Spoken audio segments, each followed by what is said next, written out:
fadilati shaumi, tentang keutamaan berpuasa. Yang pertama, qala Nabi sallallahu alaihi wasallam,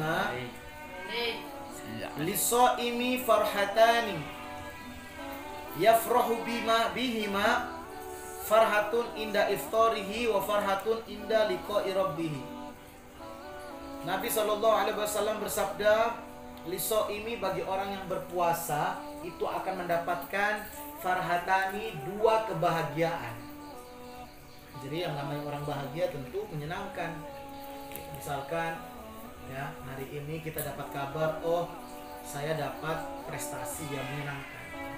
Jadi sesuatu yang menyenangkan. Yang mana kata Rasul, dua kebahagiaan ini yafrahu bihima, yang dia akan bergembira dengan keduanya. Apa itu? Farhatun inda iftarihi. Yang pertama adalah kenikmatan, kebahagiaan ketika berbuka puasa. Ada juga yang mengatakan kenikmatan atau kebahagiaan ketika berhari raya Idul Fitri. Jadi orang kalau lagi buka puasa itu nikmatnya luar biasa. Ya, ibaratnya kadang-kadang kalau lagi puasa itu lihat sunlight itu kayak lihat es jeruk gitu. Es melo. Ya. Lihat sabun sunlight kayak lihat marjan. Gitu. Pas buka puasa apa saja, ya ketemu pasti rasanya nikmat sekali. Nah itu kenikmatan, itulah yang dimaksud oleh Nabi Muhammad sallallahu alaihi wasallam. Apalagi anak pondok, ya. Yang sunnah itu ketika berbuka pakai apa? Manis, kurma. Pakai kurma, yang paling sunnah. Kalau tidak ada kurma maka yang air putih. Ya. Kalau tidak ada air putih baru yang manis-manis. Ada kolak, sikat. Ada es teh, sikat semua. Tidak ada es teh, teh panas, taruh. Tidak ada semua, ada kacang hijau, mantap. Ya. Nanti kalau di pondok, ya kalau bulan Ramadan macam-macam takjilnya. Ada kacang hijau, nanti ada kolak, macam-macam. Ya, kalau ada orang lagi datang yang pengen bagi-bagi makanan, tambah lagi banyak. Macam-macam lah. Pokoknya kalau pas Ramadan itu tidak seperti puasa biasa, kayak biasanya Senin Kamis, beda, lebih nikmat. Ya. Makanya nanti yang baru-baru tidak langsung pulang ketika Ramadan, harus berpuasa di sini dulu. Ya. Fahim tuh? Fahimah. Jadi nikmat orang itu kalau buka puasa, nikmat terasa. Yang gemuk tambah gemuk, yang kurus tambah gemuk. Mudah-mudahan kayak Denny yang kurus-kurus, Husen, Pone ya, masuk Ramadan nanti tambah gemuk. Amin ya robbal alamin. Yang kedua, kebahagiaan yang akan didapatkan adalah farhatun inda liqa'i rabbih, kebahagiaan ketika nanti bertemu Allah Subhanahu wa taala. Nah, katanya ulama, ya, kenikmatan yang termulia ketika seseorang nanti masuk ke dalam surga adalah ketika dia mendapatkan an-nadharu ila wajhil karim, yaitu dapat memandang zat atau wajah Allah Subhanahu wa taala. Dapat bertemu Allah. Itu adalah kenikmatan termulia nanti ketika orang berada di surga. Itu nikmat yang paling agung, yang paling tinggi, bisa melihat Allah. Ya. Bukan hanya bertemu Nabi, tapi melihat Allah Subhanahu wa taala. Dan setiap orang yang masuk surga akan bertemu Allah Subhanahu wa taala. Makanya kalau orang-orang para aulia, para solihin itu mengatakan apa? Ya. Wa ma maksuduhum ya fi jannatin minal huril aini wala khiyama siwa nadharil jalil fadhamunahum fadha maksuduhum qaumul kiram.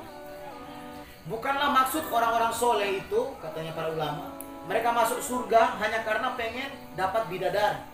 Walaupun bidadari memang tentu akan ada nanti di surga. Ya. Kalau nanti di surga bidadari banyak. Ya.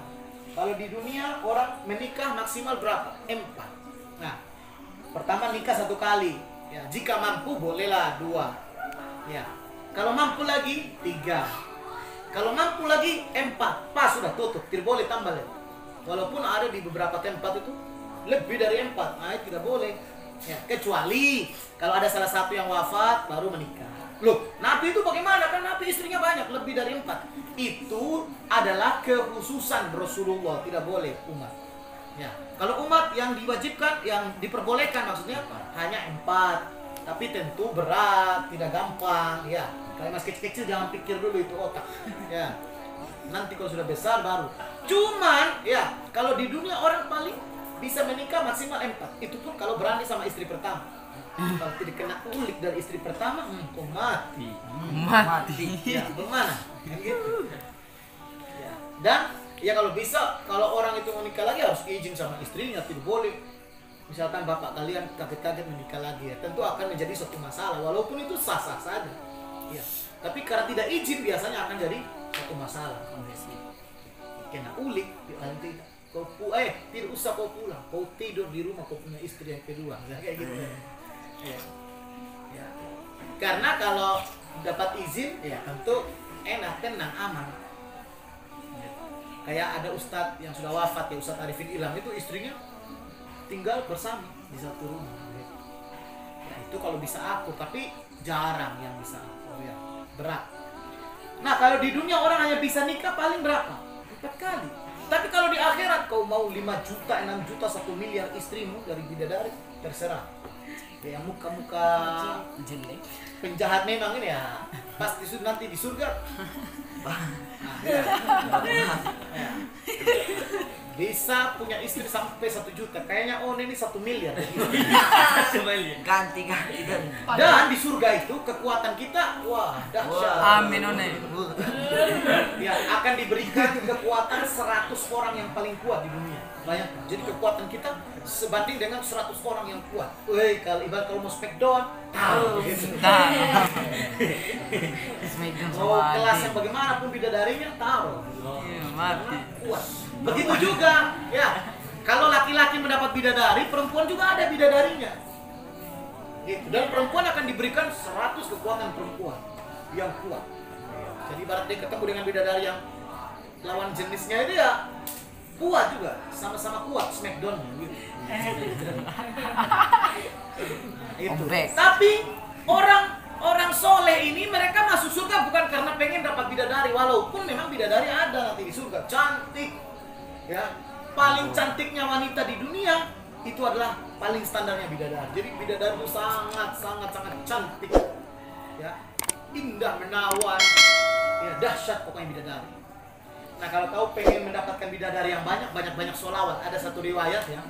Jadi seseorang itu nanti akan mendapatkan bidadari sesuai dengan berapa banyak dia baca sholawat ketika di dunia. Kalau 1000. Yang pagi berapa ya baca sholawat? 1000. Lah 1000. Dikali berapa hari kalian baca? Tapi mereka baca. Tapi kalian baca tidak, jangan tidur. Berarti tidak dapat bidadari. Jadi jangan menghayal dapat bidadari kalau kau malas baca sholawat. Subuh sudah tak tidur. Sebentar kok.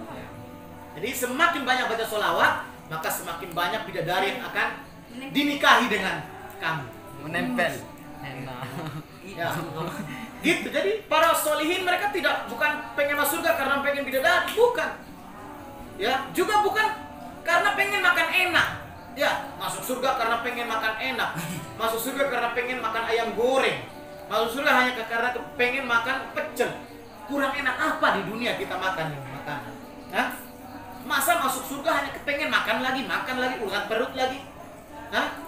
Tidak mungkin. Orang-orang soleh itu tidak karena bidadari, bukan karena kepengen makan enak. Walaupun nanti di surga makanannya enak-enak. Jaisan pengen hamburger, pling langsung hamburger. One pengen apa kau? Ferrari datang. Ferrari. Denny pengen apa? Uang yang banyak karena sekarang kiriman sedikit. Kau jadi miliarder triliuner di surga. Mandi uang. Bunga pengen apa? Makan onta. Makan onta. Ya, jadi tidak luar biasa. Tapi kalau kita kepengen masuk surga hanya sekedar pengen dapat bidadari, kurang cantik apa wanita yang ada di dunia? Gitu. Kurang enak apa makanan yang ada di restoran-restoran? Kayak Gaysen kemarin makan di resto BM, nasi mandi, biryani, ada ayam, ada kambing. Kurang enak apa? Masa mau masuk surga urusan kasih besar perut lagi? Itu tidak, kan gitu. Apa yang diinginkan oleh orang-orang soleh? Mereka kepengen apa? Siwa nadharil jalil. Mereka itu mau masuk surga hanya kepengen melihat, memandang zat Allah Subhanahu wa ta'ala. Sehingga kita pun sebagai orang-orang yang mencintai orang soleh harus punya keinginan, adalah keinginan kita adalah bertemu Allah Subhanahu wa ta'ala. Nanti di surga itu luar biasa. Ya. Kalau kita makan sebanyak apapun, kira-kira kalau sakit perut bagaimana? Ayo. Misalkan makan ini kan, woi, makan sepuas-puasnya. Ya. Tidak ada batasan, silakan makan sepuas-puasnya. Enggak ada kenyangnya. Ya. Pertanyaannya, ya. Ya. Kemana itu makanan yang masuk itu? Los. Apa ada WC di surga? Tidak ada besok WC di surga. Kemana terus? Iya. Hah? Apakah kita akan BAB, kencing? Tidak. Karena apa? Makanan yang kita makan itu akan menjadi keringat. Jadi keluarnya itu menjadi keringat. Itu. Dan kenikmatan kalau kita makan di dunia ini ya. Ya, kalau kita makan sate misalkan, ciloknya waro misalnya ya. Itu paling setelah lewat segini aja, tenggorokan ini hilang sudah nikmat.